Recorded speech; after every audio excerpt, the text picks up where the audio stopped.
오늘 이 새벽에 이 말씀은 우리가 다시 한번 이 여호수아의 사역을 바라보게 됩니다. 여호수아 1장부터 12장까지 숨가쁘게 전복전쟁이 역사가 일어났었고 요단강이 갈라지고 여리고성이 무너지는 그리고 태양이 멈추는 아주 많은 기적들 가운데 이스라엘 족속이 있었음을 보게 됩니다. 12장 마지막 절까지 무려 31명의 왕을 물리친 기록이 나옵니다. 이 정도면 전쟁이 끝났고 평화로운 안식만 남은 것처럼 보이게 됩니다. 그런데 오늘 13장을 보면 전혀 우리와 생각과 다른 일들이 벌어지고 있습니다. 승리의 함성은 사라졌고 늙고 지친 한 노인의 모습이 보이게 됩니다. 그리고 하나님은 그에게 냉정한 현실을 말씀합니다. 오늘의 본문은 이러한 화려한 승리 뒤에 여전히 남아있는 우리의 현실적 한계와 미완성의 과제, 그리고 그것을 뛰어넘는 하나님의 대답을 우리는 볼 수 있게 됩니다. 먼저 첫 번째는 이 인간의 한계는 끝이 아니라 새로운 사명임을 우리는 바라보게 됩니다. 본문 1절을 우리가 보시면 우리가 다 같이 앞부분 1절을 다 같이 읽겠습니다. 여호수아가 나이가 많아 늙음에 여호와께서 그에게 이르시되 너는 나이가 많아 늙었고 얻을 땅이 매우 많이 남아있도다. 이 말씀을 보면 참 슬픈 말씀입니다. 사실 이게 인간으로 입장으로서는 너무나 슬픈 통보인 거죠. 평생을 바쳐서 하나님께 충성했는데 하나님은 수고했다가 아니라 너는 늙었다 라고 말씀하고 계십니다. 여기서 여호수아의 나이가 몇 세였냐면 90세에서 100세 정도의 나이였다고 합니다. 이제는 그 100세 정도 된 나이가 든 노인이면 칼을 들 힘들도 없고 말을 탈 체력조차도 존재하지 않습니다. 그런데 2절부터 6절을 보면 전복해야 할 땅과 적들은 여전히 많이 남아있음을 우리가 보게 됩니다. 블레셋, 그술, 시돈 등등등 강한 철기 문명을 갖고 있는 나라들이었죠. 근데 나는 늙었는데 할 일이 태산 같다. 이것이 바로 여호수아가 느꼈을 답답함이었을 것입니다. 어쩌면 이것은 지금 우리가 느끼는 것들도 있을 수 있습니다. 하나님, 나이는 많이 먹어가고 몸은 예전 같지 않는데 나의 자녀의 문제, 노후의 문제, 사업의 문제 여전히 그대로입니다 라고 이렇게 현재 우리의 모습과 비슷한 모습을 갖고 있는 것이죠. 그러나 하나님은 이 말씀을 하신 이유는 그 여호수아를 좌절시키기 위해서 하나님께서 하신 것이 아닙니다. 이 말씀은 사역을 전환시키기 위해서 여호수아께 하신 것이지요. 말 그대로 이것은 무엇이냐면 여호수아야, 네가 직접 싸우는 시대가 지났다. 이제 너는 믿음으로 땅을 분배하는 일을 해라 라고 말씀하고 계신 것이죠. 특히 6절 하반절을 보시면 내가 그들을 이스라엘 자손 앞에서 쫓아내리니 라고 말씀하고 계십니다. 하나님은 여호수아에게 네가 가서 싸우라 하지 않으시고 내가 쫓아낼 것이다 라고 약속하고 있는 모습을 보게 됩니다. 내가 힘이 빠져서 더 이상 할 수 없다고 생각하는 그 지점, 하나님은 우리를 하나님을 위해 또 열심히 일하기 위해서 일할 수 있도록 만들어 주신다라는 겁니다. 거기서 우리가 해야 할 일은 단순합니다. 내 힘으로 한탄하는 것이 아니라 대신 싸워주시는 하나님을 신뢰하고 기도의 자리로 나아간다는 것이죠. 사랑하는 성도 여러분, 우리가 그런 사람들이 되셨으면 좋겠습니다. 지금 내 힘으로 내 능력으로 계속 이것들을 하려고 해왔다면 이제는 우리가 하나님을 바라보며 기도의 자리로 나아가는 사람들이 되셨으면 좋겠습니다. 그럼 그 순간 하나님의 능력대로 우리를 더 좋은 자리로, 우리에게 알맞는 자리로 이끌어 가실 줄 믿습니다.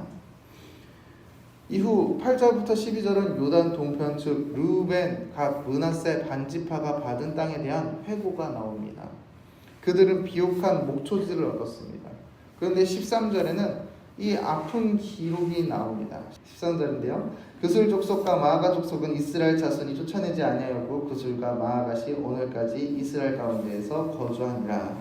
이 말씀대로 성경은 그들이 쫓아내지 못했다라고 말하고 있습니다. 쫓아내지 않았다라고 고백한다라는 것이죠. 이것은 능력의 문제가 아니라 의지의 문제입니다. 의지의 문제. 왜 안 쫓아냈을까요? 전쟁이 지겹기도 했을 것이고 남은 적들이 그렇게 위협적으로 보이지 않았을 수도 있었습니다. 혹은 그들을 종으로 부려먹으면 경제적으로 이익이 될 거라는 계산도 했을 것입니다. 그래서 그들은 적당히 타협하고 불편한 동거를 시작했다는 겁니다. 그러나 역사를 보십시오. 여기서 남겨준 구슬은 훗날 다윗 시대의 큰 올무가 됩니다. 다윗의 아들 압살롬의 어머니가 바로 구슬 왕의 딸입니다. 압살롬이 반란을 일으키고 도망친 곳도 구슬입니다. 이스라엘이 귀찮아서 남겨둔 작은 불씨 하나가 나라를 흔드는 큰 불씨가 된다는 것이죠. 이를 통해 우리는 알 수 있습니다. 우리의 신앙생활도 마찬가지입니다. 하나님은 완전히 몰아내라 라고 하시는데 우리는 이 정도면 괜찮지 라고 생각하는 경우들이 참 많습니다. 적당하게 세상의 즐거움, 버리지 못하는 혈기, 은밀한 죄들을 내버려 둡니다. 하지만 기억하셔야 됩니다.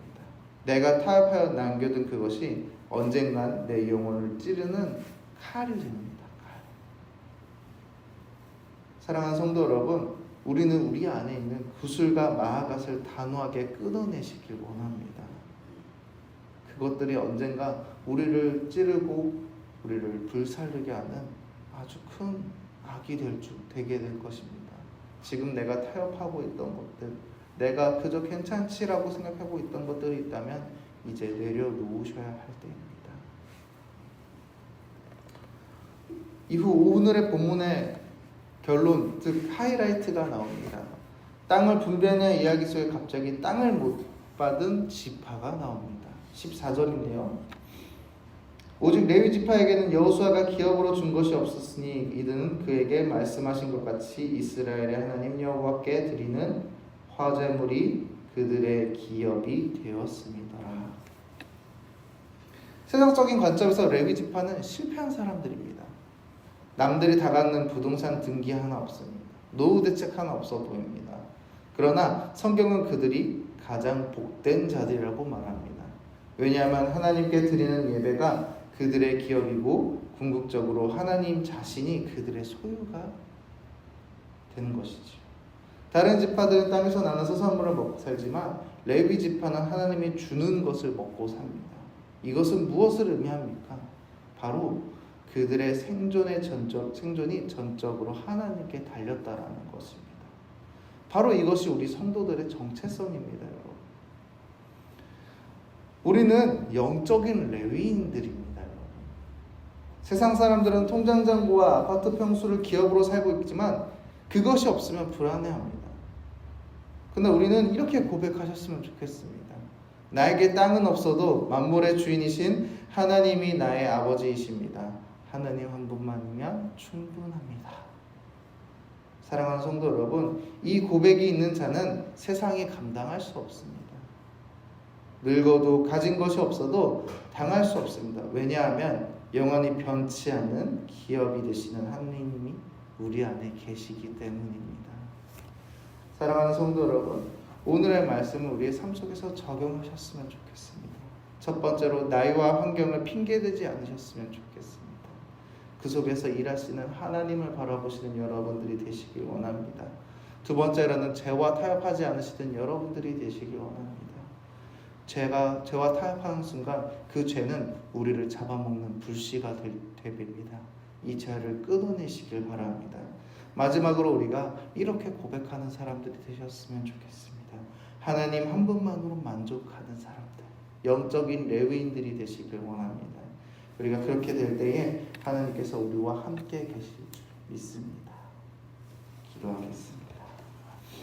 사랑과 은혜가 많으신 하나님 아버지, 여호수아 13장은 우리에게 말씀하고 있습니다.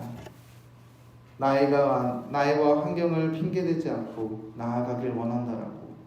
여호수아는 늙었지만 그에게 새로운 역할을 주셨습니다. 우리가 우리의 힘으로 살아왔고 내가 지금도 나의 나이를 핑계대며 사역을 멀리하고 있고 내가 더욱더 나아가야 되는데 나의 힘만 바라보고 있다면 주님 이제 우리가 하나님을 바라보는 자들이 되게 하여 주시옵소서. 또한 우리가 죄와 타협하지 않는 자들이 되길 원합니다. 내 안에 쫓아내지 않고 남겨준 죄가 있다면 주님 아버지 우리가 이제 그것들을 쫓아내길 원합니다. 이 쫓아냄을 통해서 이 죄가 우리를 잡아삼키지 않도록 우리가 매일매일 회개하며 그렇게 살아가도록 그 죄를 끊어내며 살아가도록 우리를 붙잡아 주시옵소서. 또한 우리가 하나님 한 분만으로 만족하는 영적인 레위인이 되길 원합니다. 주님, 우리가 이 주님을 바라보면서 영적인 레위인으로 나아갈 때 주님 아버지 우리의 삶을 붙잡아 주시옵소서. 언제나 주님만을 바라보며 주님만을 의지합니다. 살아계신 예수님의 이름으로 기도드리옵나이다. 아멘.